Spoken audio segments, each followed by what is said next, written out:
And you know, up to now we're still fighting with plantations. And so you might have made the migration from the Caribbean to Canada, but it's still a plantation you're grappling with. And our ancestors survived those plantations, which were in effect concentration camps. You know, Hitler didn't invent the concentration camp. The first concentration camps were the sugar plantations of the Caribbean. And our ancestors survived on those plantations because they understood the necessity to hold on to elements of their spirituality, of their cultural identity that were very personal, that were very deeply rooted.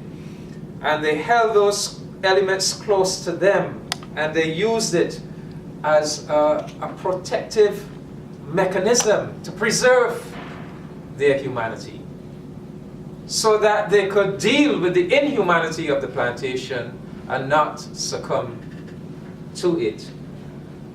And it seems to me that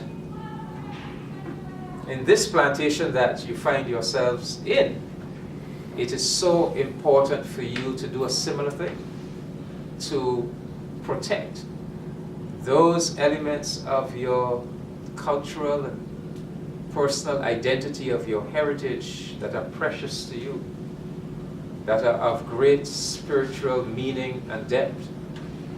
It doesn't mean that you lock yourself out from the wider Canadian society.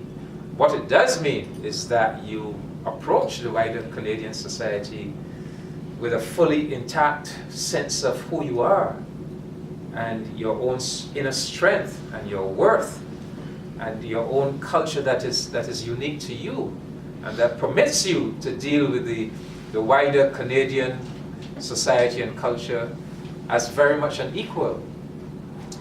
And it seems to me that an organization like Boxers is a good example of where the African Canadian community needs to go.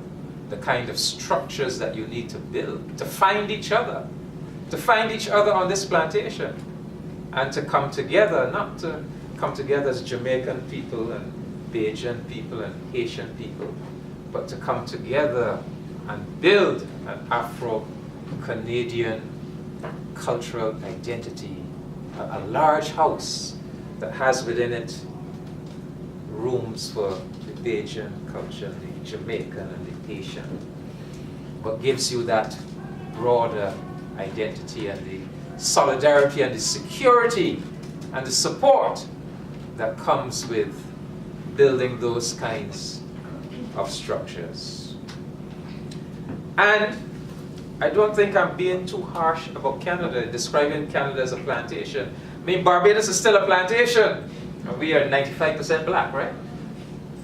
We're still dealing with plantations in the Caribbean. We're still, when I say plantations, you know, even though we have made progress, yes, and we have black governments and so forth, but all of us are still dealing with a social experience that is still, in many ways, alienating of black people. It's still, in many ways, insulting of black people, stereotyping of black people, reducing black people to secondary and subordinate status, even when we have black governments.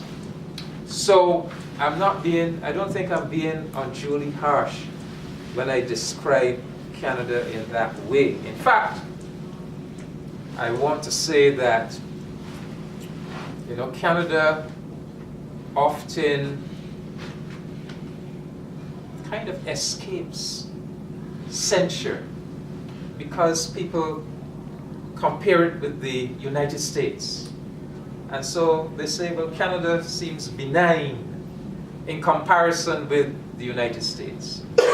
But I want to remind you that Canada is part of that Anglo-American oligarchy, international oligarchy, upon which the international system of white supremacy is still founded.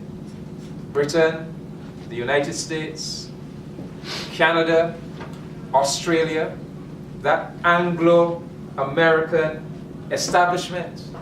To some extent, Canada plays the role of a junior partner to the United States in that establishment. But it is an important part of that establishment. Back in the colonial period, they were known as the white colonies and the black colonies. And the white colonies, like Canada, Australia, and New Zealand, were given certain benefits, were permitted certain levels of technological and industrial development that were not extended by that British Empire to black colonies like Jamaica or Barbados or Guyana. So Canada has always been part of that system of white privilege, which is a very current term now, and remains an important component of the Anglo-American establishment, oligarchy, call it what you will, but the biggest block of imperial power in the world. That's just a reality. And so, and we see this manifested. I want to draw this to your attention because I think sometimes Canadians, even Afro-Canadians, overlook this element of this country. When Aristide was subverted in Haiti, kidnapped, his government was brought down and destroyed because it represented too much of Haitian sovereignty and independence and self-respect. It wasn't only the United States and France doing it. Canada played a role as well. When the North African country of Libya was attacked, destroyed in an imperialist assault that is one of the great crimes of this 21st century, and is a crime that somebody will have to answer for someday, even if it takes 200 years, as Marcus Garvey has said. I think they believe, oh, we destroyed Libya. You destroyed that country that was playing such an important role in holding the African continent together, that was providing the livelihoods for, a couple million sub-Saharan black Africans. You destroyed an administration that was holding in check virulent anti-black racism and terrorism, anti-black terrorism, that was holding it in check. And look what you have created. And Canada played a role. It wasn't only the United States and Britain and Italy. Canada was part of that imperialist assault on Libya. And today, Canada is also playing a role in attacking perhaps the government, the country in our hemisphere that in the 21st century has brought us the greatest hope.